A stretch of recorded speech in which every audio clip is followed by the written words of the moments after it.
Welcome back to the shop. This week we've got a special for you guys. It is a comparison between the Honda Africa Twin and the KTM 1090. I'm sure a lot of you out there that are shopping for these bikes have cross-shopped them. I know I did when I was looking for the KTM. I had the opportunity, and I want to thank my friend Mark for bringing this bike out. He let me ride this last year, so I had an opportunity to try it out before I made my buying decision. Not everybody will have that luxury. So hopefully today, giving you a walkthrough of these two bikes and a comparison, things that I think are good about each one of them will help you in your buying decision. To start with, regardless of what bike you buy, I think we all owe a great deal of gratitude to Honda for coming out with the Africa Twin. I honestly don't think the KTM 1090 would be on the market in its current state if it were not for the Africa Twin. Everybody else was going larger, 1300 cc's. It seemed like adventure bikes were just getting larger and larger and larger and heavier. Honda came out and kind of took a different approach with the Africa Twin. They really focused on more of an off-road oriented big adventure bike that was capable of doing the highway miles. And I think they did a fantastic job. I really considered this bike when it first came out. Having ridden it, I will say that the power delivery is fantastic on it. It's very comfortable, very capable of highway miles as well as off-road. Bear in mind that I did not get a chance to take this bike into extreme conditions, but I did take it down gravel roads, some dirt roads, things of that nature, and it handles very well in those conditions, and it's very obvious that Honda designed this bike with off-road riding in mind. Having said that, since I've since gotten the KTM 1090, I'll call out one of the first differences that I see between these two motorcycles. And that really is the suspension. I think the Honda is a good OEM suspension, but it definitely does not have the travel that the KTM 1090 has. However, on the flip side of that, the Honda does have a much lower seat height. So for people that are worried about the height of the KTM, the Honda is probably going to be the direction that you want to go in. This is a much easier bike to climb aboard, touch the ground flat foot. It's just a dramatic difference between the two. Outside of the suspension, the power delivery is actually quite similar between these two. Obviously, the KTM has a significant more amount of horsepower, but the way that they deliver power is very similar. They have a lot of low-end grunt, really smooth, easy to control with the throttle while you're riding them, and plenty of horsepower for most scenarios. If you're highway riding, you can set the cruise and you're not going to be running really high RPMs on either of these motorcycles. So one of the first differences that I'll call out between these two bikes, and if you guys have seen the previous videos, you'll know that I've complimented the KTM 1090 very highly on its ability to rear wheel steer, and that's largely due to the throttle by wire system that KTM has on this bike. It's extremely well calibrated and allows for good precision at low RPMs or throughout the power band. It also gives you the flexibility to go to the aftermarket world and add things like a cruise control, which I've done here on the 1090 and covered in a separate build video. That cruise control system, because it's plugged into the throttle by wire system, allows you to set it, increment it by 1 mile per hour, de-increment it by 1 mile per hour, and adjust it very precisely. However, you don't have that option on the Africa Twin because it is a cable actuated throttle system. However, you do get that direct connect feel that you won't necessarily get on the throttle by wire system.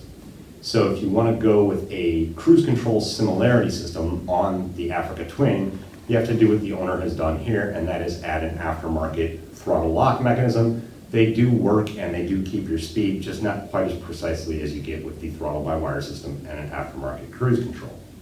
While we're here at the front of the motorcycle, the other control that I want to call out as a key difference between these two bikes is the clutch. Once again, the Honda Africa Twin has opted for a cable operated clutch, and the feel is good. It's easy to engage and it's easy to control rear wheel slip with that cable clutch. However, I will say that on the KTM, the hydraulic clutch makes all the difference in the world when it comes to really slow speed maneuvers where you're using the clutch more frequently. Inevitably, your hand will just get more tired when you're using a cable clutch. There's no real way around it. It's simply the hydraulics doing the work for you versus the cable and the leverage doing the work for you. So that's something to keep in mind as you're comparing these two. If you've seen the other videos, you'll know that I've complained frequently and often, almost every single bike, about the handguards that come on these bikes stock. Neither of these two break that mold. Both the KTM 1090 and the Africa Twin come with the cheap, flimsy handguards. And if you guys have seen these, you'll know that all it takes is one drop, and with one drop, you're going to wind up with a broken handguard like this here. So as you'll see, like myself and the owner of this Africa Twin, almost everybody immediately takes these off and puts fixed aluminum handguards on there. And that's recommended no matter what bike you buy. So it's not going to be a key buying decision between these two if you're comparing them. The other thing that's kind of nice about the Africa Twin is that it does at least come with some kind of a skid plate right from Honda. However, if you look at the thickness of this metal, and I'll give you guys a close-up of this so that you can really see it, but it's a pretty thin piece. It's not going to be something that you're going to want to rest on logs or rocks to try and cross over them, because it will crush this pretty quickly. But at least Honda does put something on there, whereas KTM does not even offer anything on the 1090 right from the manufacturer. It is in their power parts catalog, and you have to immediately buy that and add it. So there are some expenses that come immediately with the KTM that I think you'll avoid a little bit, at least if you're only doing slight off-road riding or gravel roads, fire roads, things of that nature. You can wait a little bit longer to add that thicker duty skid plate on the Africa Twin, whereas if you're going to do any of that, you have to immediately add something to the KTM right off the bat. Although the Africa Twin does come with the thin skid plate right from the manufacturer, it does not, however, come with any kind of upper crash protection at all for the engine. So you do immediately have to buy those items to protect it in case of a fall. Whereas the KTM 1090 does offer the relatively heavy-duty crash bars right from the manufacturer. I know a lot of people do add uppers to provide additional protection, but I'm personally not too concerned with that because these shrouds are plastic, the tank is plastic. I suspect it would take a pretty significant and pretty direct hit to this upper part to do damage on the KTM. And again, with the Africa Twin, there is absolutely nothing protecting any of this up here, and so it's probably going to get damaged if you were to drop the bike. So one of the other things to keep in mind if you're cross-shopping these bikes, and again related to expenses that you'll incur after you buy one, if you're going to be riding them in off-road conditions, you're probably going to want a set of good off-road oriented dual sport or adventure style tires. That's where I give KTM a lot of credit. They kind of followed BMW's lead, and they brought this bike out with the TKC 80s mounted right from the manufacturer.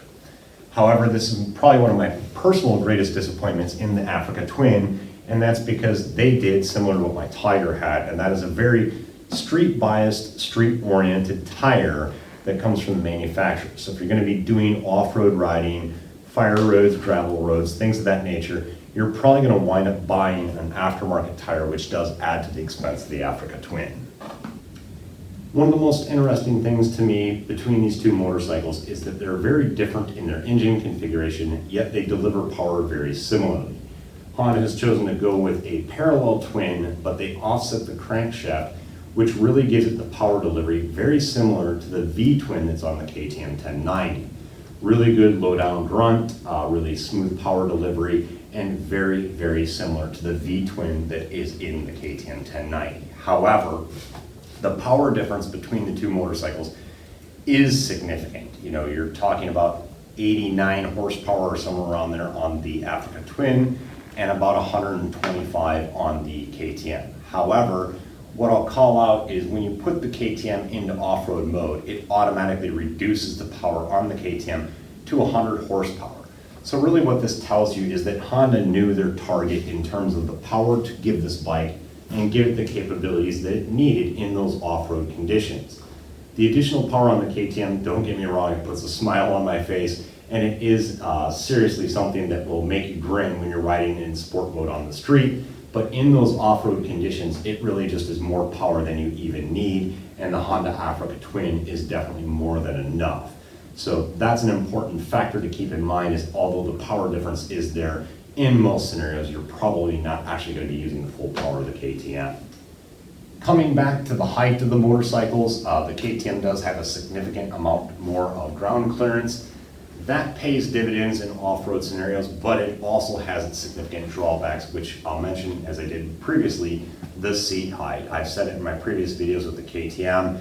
It is an extremely tall motorcycle, so it's easy to manage, and as I've mentioned, once you're rolling, you rarely need to put your foot down because of how well this bike handles. However, for riders that might be intimidated tiptoeing, that's where the Africa Twin, I think, really offers a significant advantage, is with the low cut seat, with the lower seat height, it's far easier for people to touch flat-footed and put their feet down and manage this motorcycle. However, personally, I prefer the overall comfort that I get on highway miles having the taller seat, because one of the key differences here is on the KTM, you really are sitting up high and on top of the motorcycle, which for me personally, I really like. The Africa Twin, because of this low slung seat, and sometimes you can fix that via an aftermarket seat, but because of that, it's cupped down and you really do feel like you're sitting in, not on this motorcycle. So that's something to keep in mind, and again, that's personal preference, so you'll have to decide what's right for you. Like many other areas, neither of these motorcycles come with the pegs that you're probably going to run. I'll give you guys some close-ups, but in one hand I have the OEM peg that came on the KTM, and in the other hand I have the OEM peg that came on the Honda Africa Twin. And as I give you guys the close-ups, you'll notice that there's a significant difference between these two factory pegs, with the KTM offering a much wider base, much deeper pegs in grabbing your boots. So this is obviously more off-road oriented. Honestly, I've taken this peg and compared it to some other bikes that I have in the shop, and the one that came factory on the Africa Twin is actually smaller than a KLR 650, smaller than a CRF 230 even, or about the same size as the CRF 230. So those really are small pegs, and something that if you're going to be riding it off-road like this owner has done, you're probably going to wind up replacing those. Now, having said that, I have since put the rally pegs on the KTM, which are even larger and wider than the factory ones that came on there, but that just gives you some additional leverage. You don't necessarily have to. I think the factory ones on the KTM are sufficient and will get most people through most scenarios. On the other hand, the ones that come with the Africa Twin are so small that I don't think anybody would find these significant enough for off-road riding conditions. If you've watched my first impressions video of the KTM, you'll know that I complained immediately about the ride modes and how they reset every time you reset the ignition. This is a common problem amongst all ADV bikes, but it was compounded by how complex the menus are on the KTM and how many you have to go through to switch between those. That's since been fixed on the KTM by adding the dongle, but again, that was an additional expense. It retains those modes when you cycle the ignition, so then you don't have to go through the menus anymore. However, the Africa Twin has handled this a little bit more cleverly, because what they do is they actually put a toggle right here on the handlebar that allows you to switch between traction modes. And then there's also a fixed button right here on the dash to turn the ABS off. So switching between those various aspects, I think, is a little bit easier on the Africa Twin than it is in stock form on the KTM 1090. So I think one other thing that's a little bit better design on the Honda than the KTM, and you'll have noticed this if you watch my first impressions in the 48 hours of ownership of the KTM, I managed to drop it and I broke my factory left-hand mirror. They stuck out pretty far. I think Honda's done a little bit better job of placing these in a position where they don't stick out quite as far as the factory ones did on the KTM. I think any bike will still benefit from the aftermarket double tick mirrors, but I do think Honda's done a little bit better job in terms of placing those things in a better position so they don't break. One of the things that I'll call out on both of these bikes that I like much better than the Tiger 800, this is one of my biggest complaints that I have with the Tiger 800, is it had its turn signals placed in an area where they stuck out further than anything else on the motorcycle. So if you were to drop it, they would immediately break. You'll notice on both the KTM here and also on the Africa Twin, I think they've done a good job of moving those up higher on the motorcycle, keeping them tucked out of the way, so that if you do drop it, you're far less likely to break those off. So once again, I want to thank Honda for bringing out the Africa Twin. I really do think that this is the motorcycle that started to change the ADV market. I don't think the 1090 would be in its current form if it weren't for the Africa Twin. I think that was a direct response to it. BMW has since made modifications to their 800 to try and compete with the Africa Twin. Funny enough, even the same color scheme.